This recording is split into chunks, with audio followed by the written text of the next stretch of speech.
Hello hello ஒரு நிமிஷம் skip பண்ணாதீங்க. நான் ஒன்று சொல்லட்டுமா? நீங்கள் ஏன் இவ்வளோ சோர்வாக இருக்கீங்க? ஏன் அம்முன்னு இருக்கீங்க? நீங்கள் ஒரு விஷயத்த செஞ்சிட்ருக்கீங்க, ஆனால் அதுக்கு பலனே கிடைக்கலன்னு ரொம்பவே சோகமாக இருக்கீங்களா? நான் உங்களுக்கு ஒரு கதை சொல்லட்டுமா? ஒரு விதை இருந்துச்சான். அந்த விதையை போய் அந்த ஓனர் என்ன பண்ணாராம், போய் அந்த விதையை மண்ணுக்குள்ளே புதைச்சி வச்சாராம். ஆனால் அந்த விதை வளரவே இல்லையாம். நாட்கள் ஆச்சு, வாரங்கள் ஆச்சு, மாதங்கள் ஆச்சு, வருடங்கள் கூட ஆச்சு. பல வருடங்கள் ஆகியும் அந்த விதை முளைக்கவே இல்லையாம். அவரே அந்த ப்ராசஸிங்கை ஸ்டாப் பண்ணணும்னு நினச்ச நேரம் அந்த விதை ரொம்பவே அழகாக பூமியிலேருந்து வெளியே வந்து ஒரு உயர்ந்த மரமாகவே நினைச்சான். நான் எந்த மரத்தை பற்றி பேசுகிறேன்னு கண்டுபிடிச்சிட்டிங்களா?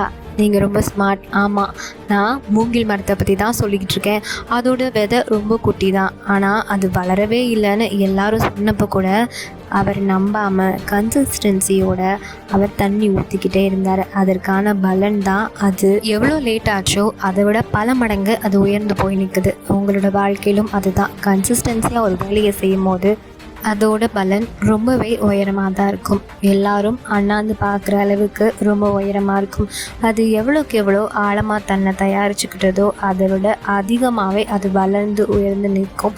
நீங்களும் ஒரு ஒர்க்கை செய்கிறீங்கன்னா ரிசல்ட்டை பார்த்து எதிர்பார்த்து எதையுமே செய்யாதீங்க. உங்களுடைய ப்ராசஸிங் அந்த கன்சிஸ்டன்சியில் ரொம்ப கரெக்டாக இருங்க. கண்டிப்பாக ஒரு நாள் எல்லாரும் உங்களை உயர்ந்து பார்க்குற நாள் கண்டிப்பாக வரும்.